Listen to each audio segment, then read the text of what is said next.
Sani Cariveneti, você talvez esteja estranhando esse vídeo, mas não há nada para estranhar, porque as parteiras foram importantíssimas aí durante a maior parte da história, né? A gente sabe que eram parteiras antes, né, dessa profissão ser institucionalizada dentro do hospital. As parteiras iam na casa das pessoas e realizavam os seus atos, né, de ofício. Contudo, esses atos de ofício já começaram a ser, digamos assim, regulamentados muito cedo. Não é porque a parteira era uma pessoa que não tinha estudado ali regularmente, enfim, a medicina, que ela não sabia o que estava fazendo, não. Na realidade, ela sabia e muito bem. E aí depois essa profissão começou a ser regulamentada ainda na época das parteiras. A gente vai acompanhar como esse processo funcionou na Sereníssima República de Veneza, e quando eu falo Sereníssima República de Veneza, eu não estou falando apenas a cidade de Veneza, estou falando toda a região do Vêneto e fora da região do Vêneto, né? A Ístria lá, Croácia, Dalmácia, todos esses lugares que a República de Veneza englobava, conhecida como a dominante. Então fica no vídeo até o final para você saber como isso influenciou a sociedade vêneta, o quanto isso era importante e também, é claro, como isso influencia, né, como a República de Veneza influencia até mesmo a medicina moderna, influenciou a medicina moderna. As coisas que a República de Veneza fez naquele tempo, hoje a gente vê que talvez a medicina moderna não teria se não fosse ali o precursor, né, o precursor dessa preocupação que foi a República de Veneza. Antes disso, claro, curte o vídeo, se inscreve no canal, não esquece de ativar o sininho das notificações para você sempre ficar por dentro de tudo. Eu sou o Fernando Menegatti e esse é o Linguamare.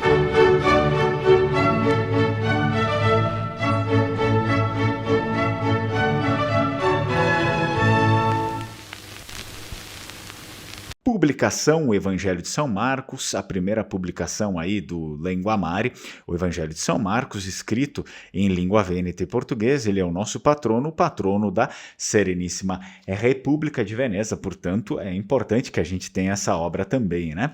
Nós temos aqui o calendário vêneto 2024, El Lunaro Vêneto, importante também porque você acaba tendo acesso a uma série de provérbios em língua vêneta.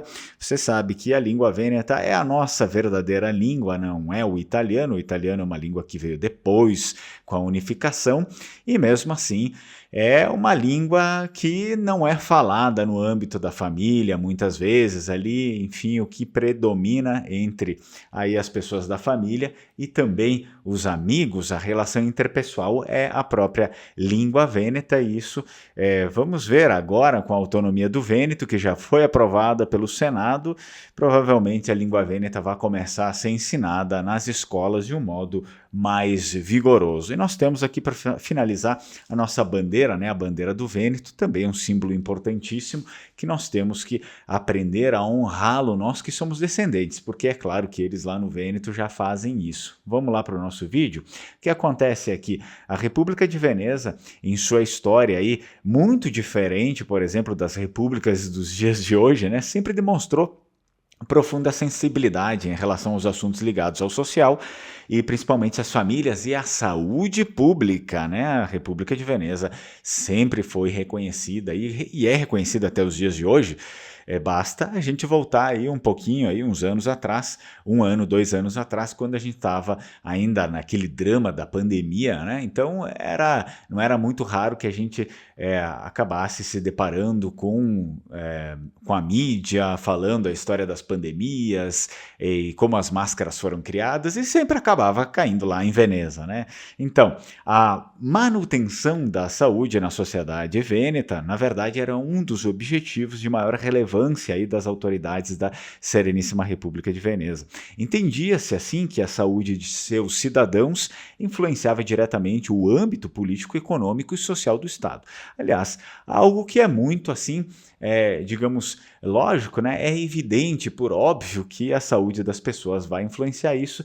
É triste que parece que os governos brasileiros não conseguem ter esse discernimento, mas vamos adiante. Sobretudo, em matéria de higiene e saúde pública, foram feitos decretos e leis para que se tutelasse pessoas e lugares né, nesse respaldo aqui da saúde. Certamente não seria algo diferente para um povo, claro, que já tinha vivido e ainda iria viver uma série de pestes aí tremendas. Por exemplo, em 1423 foi instituído o Velho Lazareto, o qual encontra-se na ilha de Santa Maria de Nazaré, em Veneza, e algum tempo depois, em 1468, o Novo Lazareto, na ilha da Vinha Murada. São aí grandes centros, grandes símbolos da saúde pública, não só de Veneza, mas dos vênetos, também da Europa, pelo menos naquele tempo ali. Bom, foi introduzido então também em 1485 e reconhecida definitivamente em 1489 o Judiciário da Saúde, com a precisa tarefa de supervisionar e controlar a saúde em todo o território vêneto, não só no território de Veneza, né? Parte de Veneza, porque era a capital, ainda é a capital, mas acaba se alastrando por todo o território vêneto e também para o outro território que estava além-mar, que estava fora do Vêneto, que pertencia à dominante, a Sereníssima República de Veneza. De tal maneira, vários profissionais eram organizados e também regulamentados a fim de garantir a máxima experiência e qualidade aí de serviço para a população nessa área da saúde. Então, já lá em 1300, pessoal, é 1300, não estou falando 2024 nem 2023, em 1300 foram fundados os colégios médicos e também os colégios dos cirurgiões. A partir, claro, depois um pouco mais além, 1565, por conta dessa experiência ali já de 1300, aí vai adiantando, né? A partir de 1565, diversas outras especialidades da área da saúde já estavam com os seus colégios também prontinhos, aí sendo formadas pessoas com diversas especialidades na área da saúde. Ao lado dos médicos, cirurgiões e tantos outros especialistas, distinguia-se uma figura sanitária mais discreta, é verdade, né? Mas de igual fundamental importância, que é a parteira. Bem, é só a gente voltar um pouquinho para trás. Por exemplo, no meu caso, meu pai e minha mãe ainda nasceram de parteiras, nasceram dentro de casa.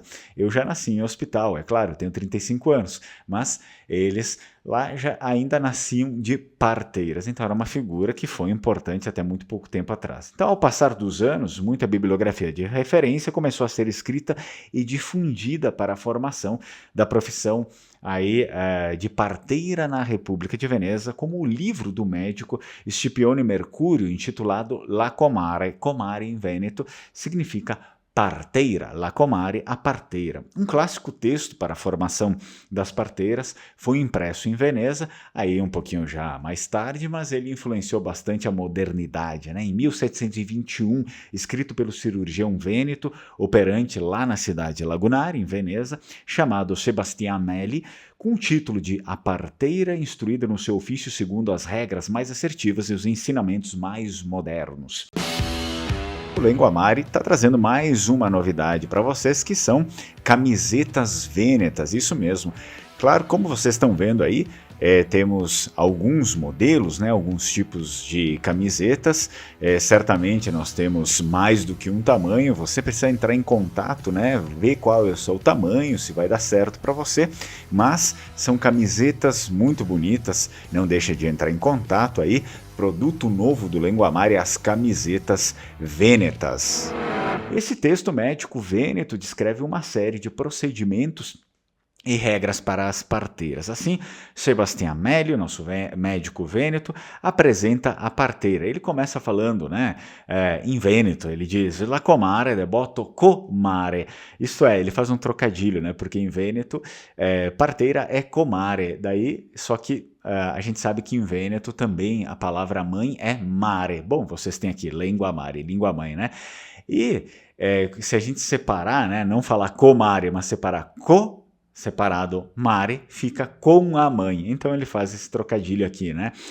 A parteira quase com a mãe, ou seja, la comare, debotto os quase co mare, ou co amare, né? Com a mãe, pois com amorosa assistência ela traz das trevas a luz, o ser. Então, fala que realmente a parteira é como se fosse um anjo da guarda da mãe, né, que está ali dando à luz. Ainda o médico Vêneto Sebastião Amelli apresentava em seu manual ali figuras ilustrativas que pudessem servir de melhor ajuda para as parteiras, para que fosse, é claro, possível conhecer de modo preciso, por exemplo, a posição do feto no útero da mãe, figuras interessantíssimas nesse livro aqui do médico, né? Segundo o médico Melli, a parteira tinha de ter 3 tarefas bem precisas na sua atividade. Então ele descreve: a primeira tarefa era fazer a perícia do órgão feminino, quais mulheres eram férteis para gerar filhos, e aconselhar, olha só que interessante, aconselhar quais eram os melhores homens para elas. Homens, vocês talvez, né, teriam que ter um pouquinho mais de cuidado aí se fosse algum tempo atrás, não sei, visto aí muitos homens que existem hoje, eu não sei se esse pessoal iria conseguir alguma mulher em sua vida, né? Porque a parteira tinha esse trabalho também de aconselhar quais eram os melhores homens para essas mulheres. A segunda tarefa era saber se as mulheres estavam grávidas ou não. A terceira era ajudar as mulheres grávidas antes do parto, certamente no parto também e após o parto. Contudo, como destaca o manual do médico aqui, do médico Melli, a tarefa da parteira não terminava com a ajuda na hora do parto, mas deveria ela fazer com que a mãe tivesse as condições aí para o devido descanso após o parto, e o médico ainda recomendava o seguinte: deve a sábia e cristã parteira assinalar e aspergir o nascido com água benta, pronunciando o nome da Santíssima Trindade, Pai, Filho e Espírito Santo, e invocar os gloriosos e benditos nomes de Jesus e Maria, purificando e endireitando a criatura, ou seja, né, a criança, o ser criado. Alma Cidadania, eu vou deixar aqui embaixo também na descrição do vídeo, trabalham em processos de reconhecimento da cidadania italiana, busca e pesquisa de documentos ou certidões, pesquisa genealógica, retificações administrativas, retificações judiciais, ação de registro tardio judicial e atualização do AIRE, eles também fazem, né? Principalmente se você é aluno, né? É aluno do Lenguamare, você tem mais benefícios, por exemplo, você tem aí uma busca de pesquisa aí de documentos e certidões gratuitas, se você for aluno do Lenguamare, né? Se vocês entrarem diretamente em contato com eles, que vocês mencionem o Lenguamare, né? Porque aí talvez vocês até consigam um desconto, alguma coisa, tá bom? Que são pessoas bem bacanas e têm um trabalho seríssimo. O manual do médico Sebastião Amelli, além disso, trazia uma série de posições para facilitar o parto das mães, conforme a situação em que ela se encontrasse. Por exemplo, a figura interessante que eu vou colocar aqui na tela de um parto de uma mulher grávida de gêmeos, a qual posiciona-se de modo a facilitar o processo segundo as normas da época. É interessantíssimo esse livro. E a necessidade de formar as parteiras se fez sempre mais imprescindível, visto que não demorou muito para que se instituísse a escola de obstetrícia em 1770, com sede no Colégio de Médicos e Cirurgiões em San Giacomo dell'Orio, o qual permaneceu ativo até o ano de 1805.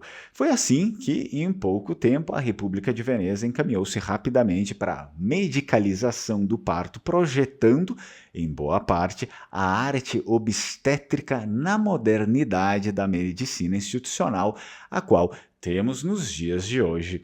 Deixa aí nos comentários se você sabia disso, e o mais importante, deixa nos comentários aí se você conhece alguém que nasceu de parteira. Eu já falei, os meus pais nasceram de parteira, certamente os meus avós, né, o nono, a nona e todos que vieram antes deles, mas os seus pais nasceram de parteira, você talvez nasceu de parteira, né? Então conta aí, deixa esse relato que é riquíssimo, e a gente se vê no próximo vídeo. Tchau, tchau, Strucon.